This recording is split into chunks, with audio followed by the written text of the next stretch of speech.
Caos. Puede que estés frente a las murallas de Jericó, preguntándote si alguna vez caerán.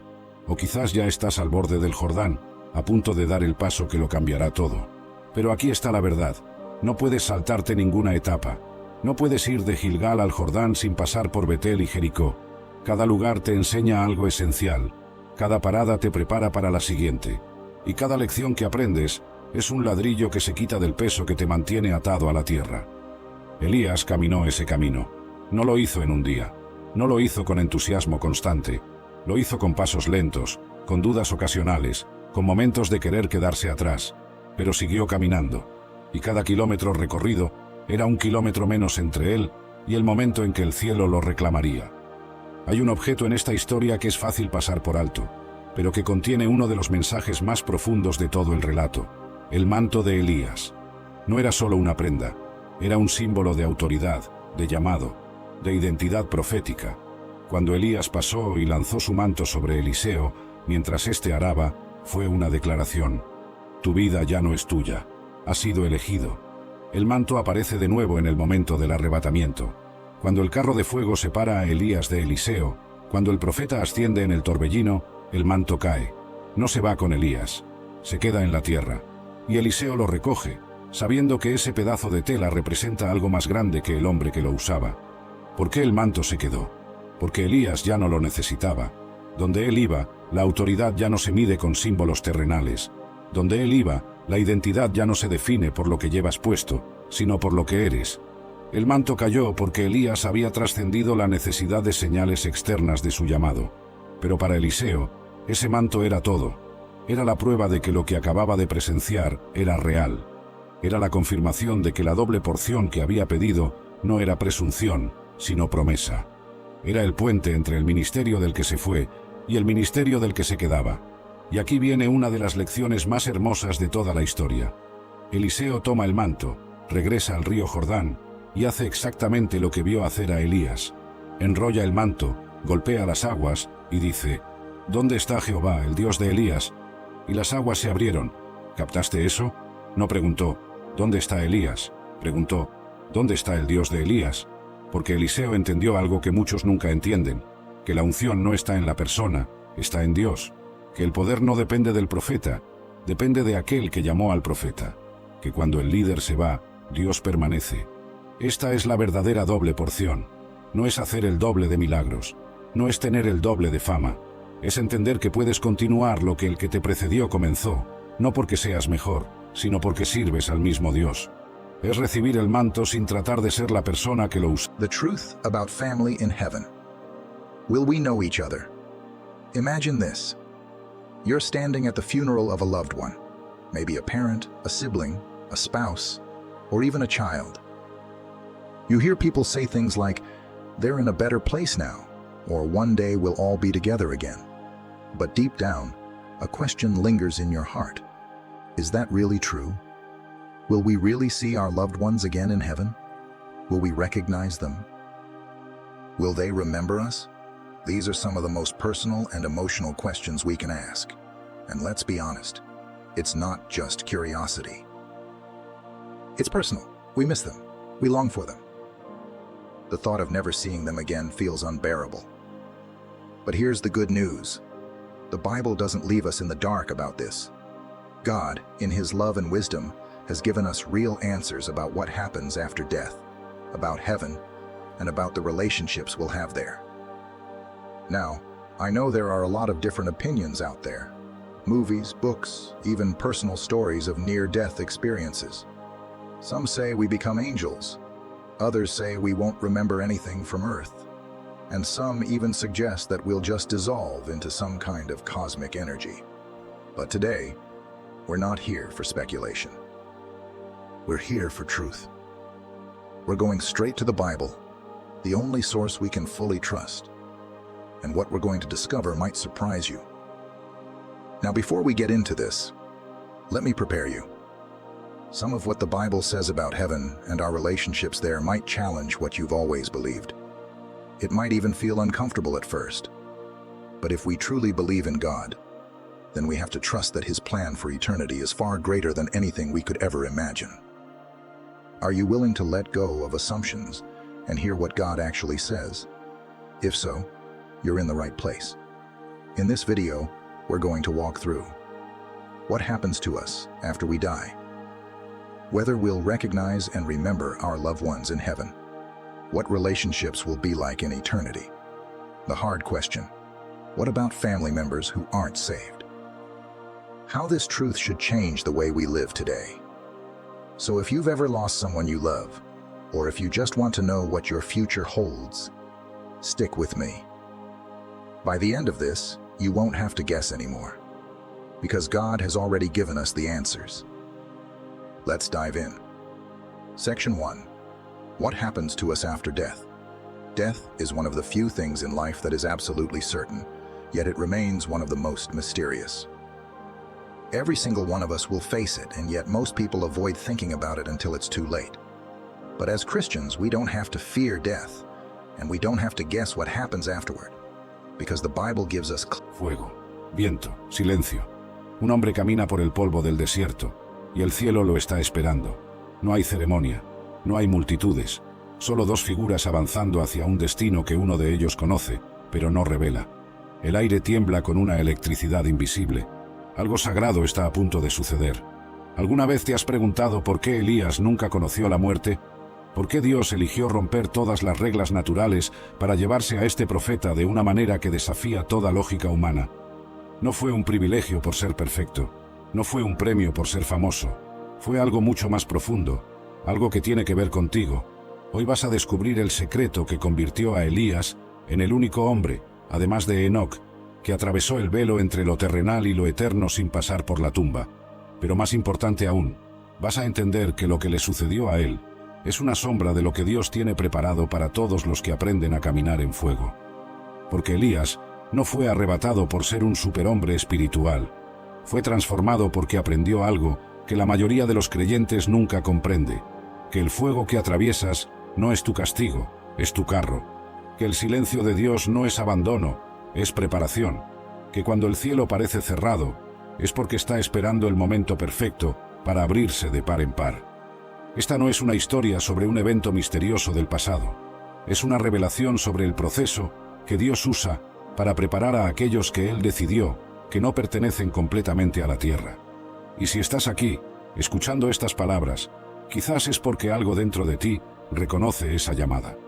Ese fuego invisible que te ha estado purificando, ese viento que ha estado soplando sobre tu vida, esas pruebas que no entienden ni tú ni los que te rodean. La historia comienza en un lugar llamado Gilgal, un nombre que significa círculo o rodar, el lugar donde las piedras del reproche fueron rodadas, donde Israel cruzó del desierto hacia la promesa. Y ahí está Elías, el profeta del fuego, caminando junto a Eliseo, su sucesor. Pero hay algo extraño en el ambiente. Los otros profetas lo sienten, Eliseo lo sabe, incluso el cielo parece contener la respiración. ¿Sabes que hoy Jehová quitará a tu Señor de tu cabeza? Le preguntan los hijos de los profetas a Eliseo en cada ciudad que visitan, y él responde con una frase cortante: sí, yo lo sé. Callad. Hay conocimiento que duele tanto que no puedes hablar de él. Hay despedidas tan sagradas que el silencio es la única respuesta apropiada. Eliseo sabe que está a punto de perder al hombre que lo formó, al mentor que lo sacó del arado y lo puso en el camino de lo profético. Pero también sabe que no puede detener lo que Dios ha ordenado. Elías intenta dejarlo atrás 3 veces, en Gilgal, en Betel, en Jericó. Quédate aquí, le dice. Pero Eliseo responde con la determinación de quien sabe que está presenciando algo antes. Es honrar el legado sin vivir en la sombra del pasado. Los 50 profetas que observaban desde lejos vieron lo que sucedió, y dijeron: el espíritu de Elías reposó sobre Eliseo. No dijeron: Eliseo es el nuevo Elías. Dijeron: el mismo espíritu que estaba en Elías ahora está en él. Porque Dios no busca copias, busca continuidad. Y la Escritura registra que Eliseo hizo el doble de milagros que Elías. 16 para Eliseo, 8 para Elías. La doble porción que pidió no fue arrogancia, fue visión. Fue entender que cada generación debe ir más allá que la anterior. Que los hijos espirituales deben superar a los padres espirituales, no en competencia, sino en obediencia al llamado progresivo de Dios. Pero hay algo más aquí, algo que tiene que ver con el proceso de preparación. Eliseo no recibió la doble porción simplemente porque la pidió. La recibió porque cumplió con la condición que Elías le puso. Si me vieres cuando fuere quitado de ti, te será hecho así. Eliseo tuvo que estar presente, tuvo que tener los ojos abiertos, tuvo que mantener la fe incluso cuando todo se volvió sobrenatural y confuso. No podía distraerse, no podía cerrar los ojos por miedo, no podía apartar la mirada por incredulidad. Tenía que ver. Y esto es lo que Dios requiere de todos los que quieren recibir más. Que estés presente en los momentos difíciles, que mantengas los ojos abiertos cuando todos los demás los cierran, que sigas mirando hacia arriba incluso cuando el viento te golpea el rostro y el polvo te ciega. Porque lo que ves en los momentos de transición determina lo que recibes en el tiempo de herencia. Los otros 50 profetas estaban lejos, observando desde una distancia segura. Vieron algo, pero no lo suficiente. Fueron testigos, pero no participantes. Y por eso, cuando todo terminó, recibieron confirmación, pero no transformación. Supieron que algo grande había sucedido, pero no fueron marcados por ello. Eliseo, en cambio, estaba justo al lado de Elías, tan cerca que el viento del arrebatamiento lo sacudió, tan cerca que vio los caballos de fuego, tan cerca que pudo gritar, «Padre mío», y ser escuchado. Y esa cercanía, esa disposición a estar en medio de lo desconocido y lo peligroso, fue lo que lo calificó para recibir lo que pidió. Aquí está la pregunta para ti. ¿Estás observando desde lejos o estás lo suficientemente cerca como para ser sacudido? ¿Estás jugando a lo seguro o estás dispuesto a pararte en el lugar donde Dios está haciendo algo tan grande que te asusta? Porque la doble porción no es para los espectadores. Es para los que tienen el valor de quedarse cerca cuando el cielo se abre. Volvamos al fuego, porque todavía hay misterios en esas llamas que descendieron para llevar a Elías. No era fuego común, no quemaba para destruir, ardía para transformar. Y esto nos lleva a una verdad que cambia todo. Dios no te lleva al fuego para lastimarte, te lleva al fuego para purificarte, y la purificación siempre precede a la elevación. Piensa en cada momento de fuego en la vida de Elías. El fuego que descendió en el monte Carmelo no era para él, pero él tuvo que tener la fe para invocarlo. Clear answers. So what really happens when we take our last breath on earth? Do we just sleep until the end of time? Do we immediately go to heaven or hell? And what does all of this mean for our relationships with loved ones? Understanding the afterlife. The Bible teaches that humans are more than just physical bodies. We have an eternal soul. When we die, our body returns to dust, but our soul continues to exist. Ecclesiastes 12:7 puts it this way: "Then the dust will return to the earth as it was, and the spirit will return to God who gave it." This means that death is not the end. It's a transition. Our physical body is temporary, but our soul is eternal. And that raises an important question. Where do we go immediately after death?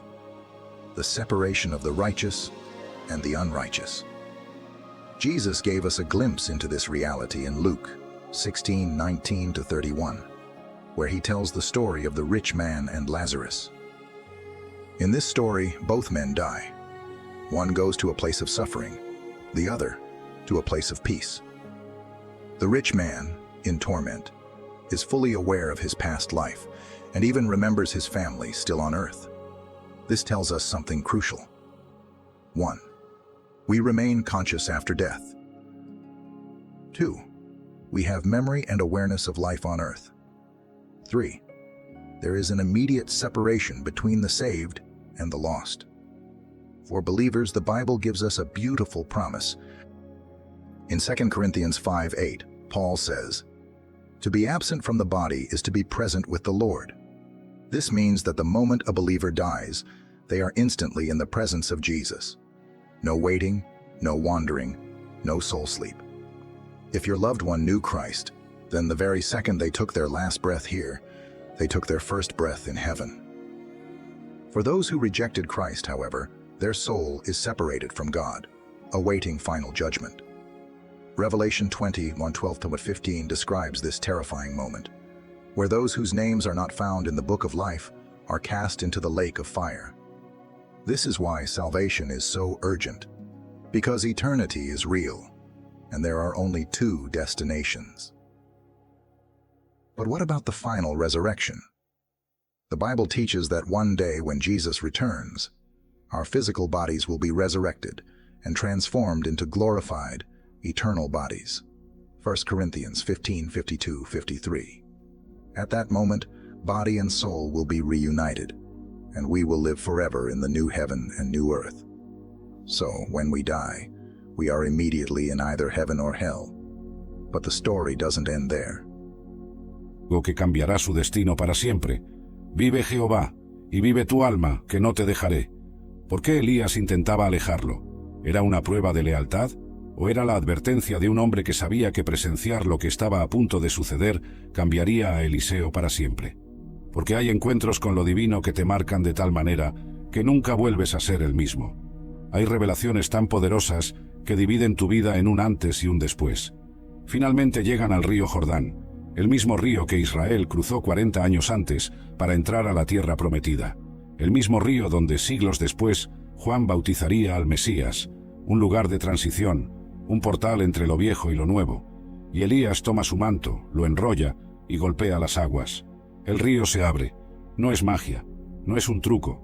Es la autoridad de un hombre que ha caminado tanto tiempo con Dios que hasta los elementos reconocen su voz. Cruzan en tierra seca, 50 profetas observando desde lejos, testigos de algo que no pueden comprender del todo. Y del otro lado del río, Elías finalmente habla. Pide lo que quieras que haga por ti, antes que yo sea quitado de ti. Es la oferta más generosa que un mentor puede hacer, un cheque en blanco espiritual. Eliseo podría haber pedido fama, poder, riquezas, reconocimiento, pero su respuesta revela por qué él fue elegido para presenciar lo que estaba a punto de suceder. Te ruego que una doble porción de tu espíritu sea sobre mí. No pidió cosas, pidió unción. No buscó comodidad, buscó responsabilidad. Y Elías, sabio como solo puede serlo quien ha visto tanto el fuego del cielo como la cueva de la desesperación, responde con una condición misteriosa. Cosa difícil has pedido. Si me vieres cuando fuere quitado de ti, te será hecho así. Si me ves, si tus ojos están lo suficientemente abiertos, si tu espíritu está lo suficientemente despierto, si tu fe puede soportar lo que está a punto de manifestarse, porque hay cosas de Dios que solo pueden ser vistas por aquellos que han aprendido a mirar más allá de lo natural. Y entonces sucede, están caminando y hablando, dos hombres en medio del desierto, compartiendo sus últimas palabras. No hay música dramática, no hay multitudes, solo la voz del viento y el crujido de la arena bajo sus pies. Y de repente, el cielo se rasga.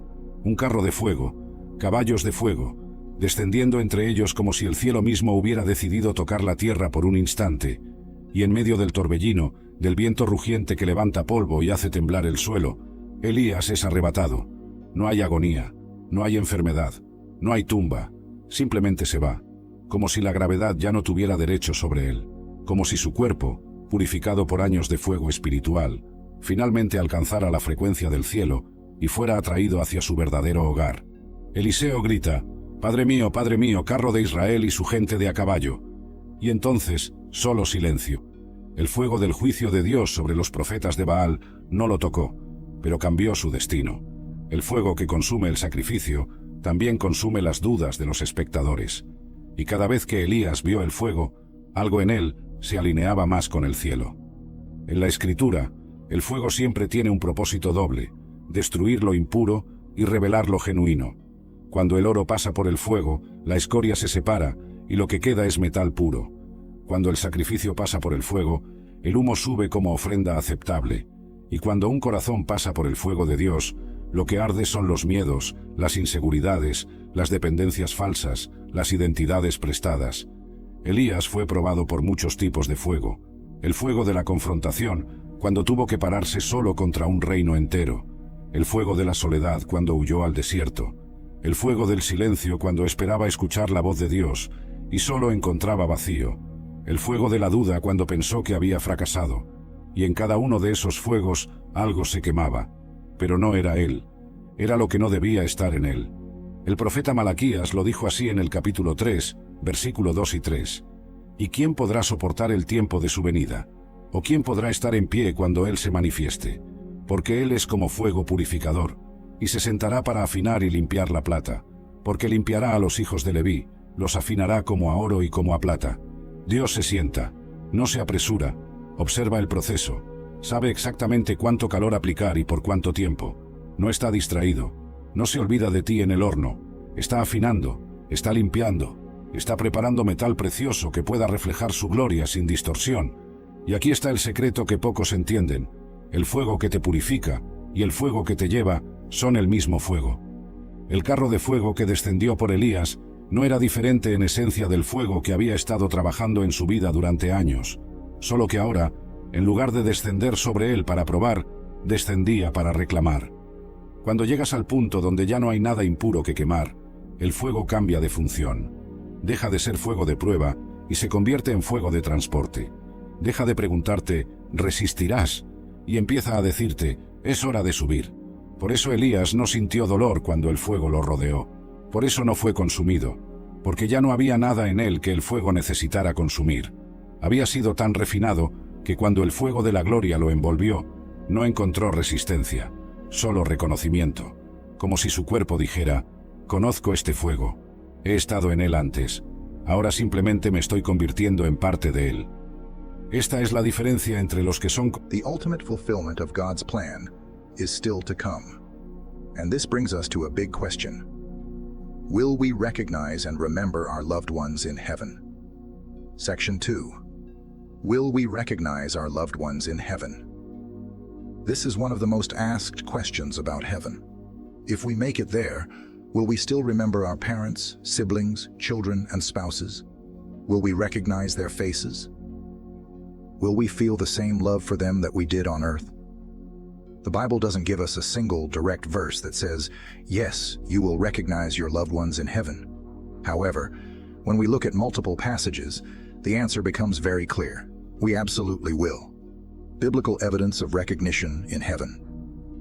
One of the clearest examples comes from the Transfiguration in Matthew 17:1-4. Jesus takes Peter, James, and John up a mountain, and suddenly, Moses and Elijah appear. What's fascinating is that these two men had been dead for centuries, yet they were not only recognizable, but the disciples somehow knew who they were, without introductions. This tells us something crucial. Our identity continues in the afterlife. Moses was still Moses. Elijah was still Elijah. They didn't become nameless spirits or lose their individuality. Another example is found in Luke 16:19-31, the story of the rich man and Lazarus. In this account, the rich man, after death, remembers his family, recognizes Abraham, and recalls his earthly life. If people lost all memory of their past and their loved ones, this story wouldn't make sense.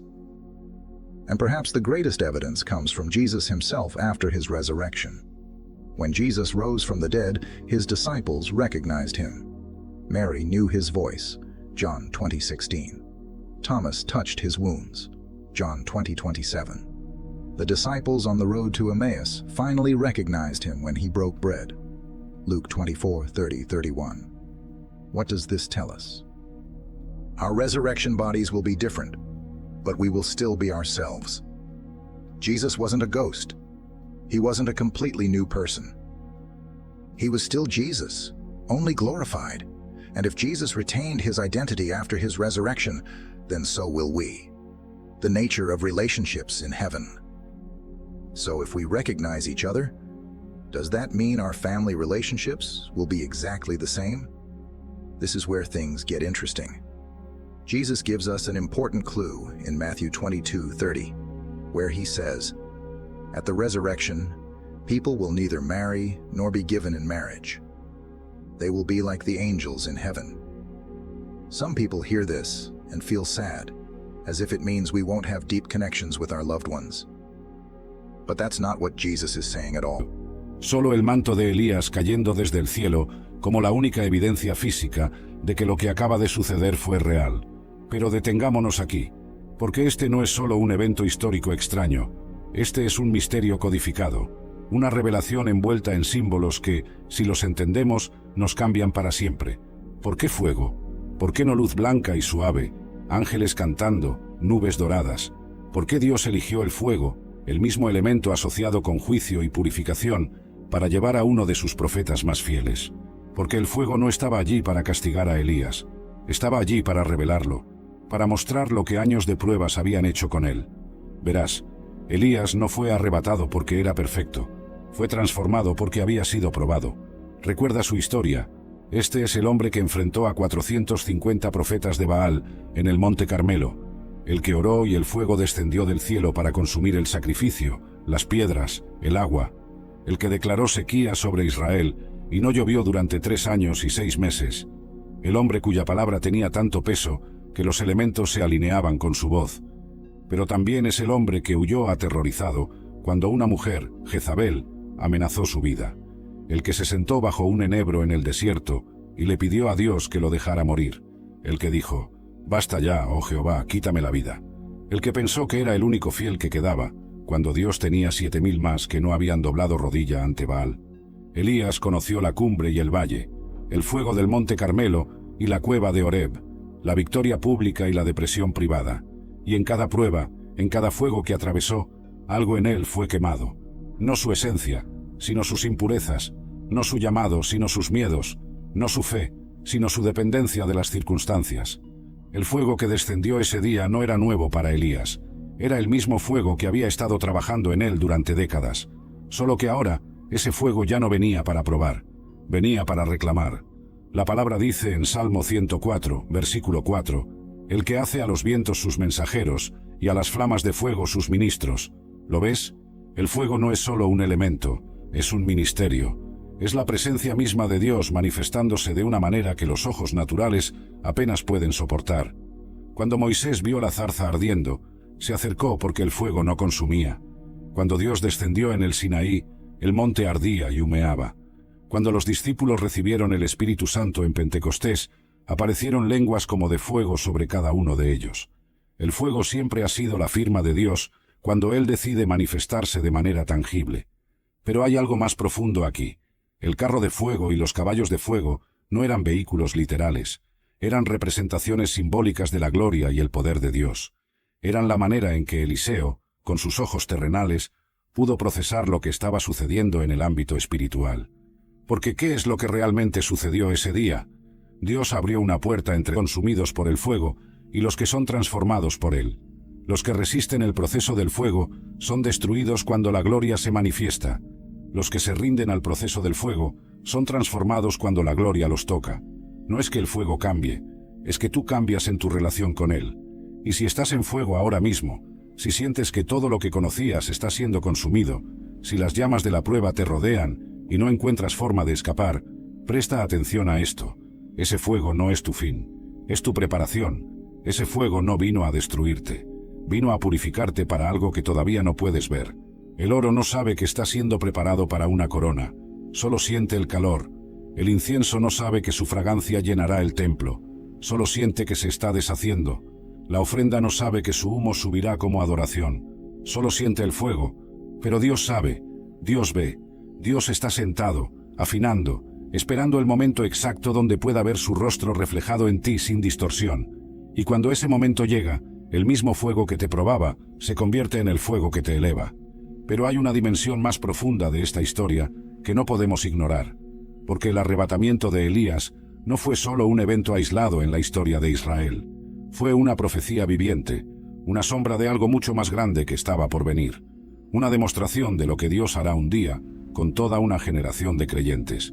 El apóstol Pablo, escribiendo bajo inspiración del Espíritu Santo, revela un misterio en 1 Corintios capítulo 15, versículos 50 y 1 al 52. He aquí, os digo un misterio, no todos dormiremos, pero todos seremos transformados en un momento, en un abrir y cerrar de ojos, a la final trompeta, porque se tocará la trompeta, y los muertos serán resucitados incorruptibles, y nosotros seremos transformados. ¿Lo ves? Lo que le sucedió a Elías no fue un privilegio exclusivo, fue una preview, un anticipo, una muestra de lo que viene.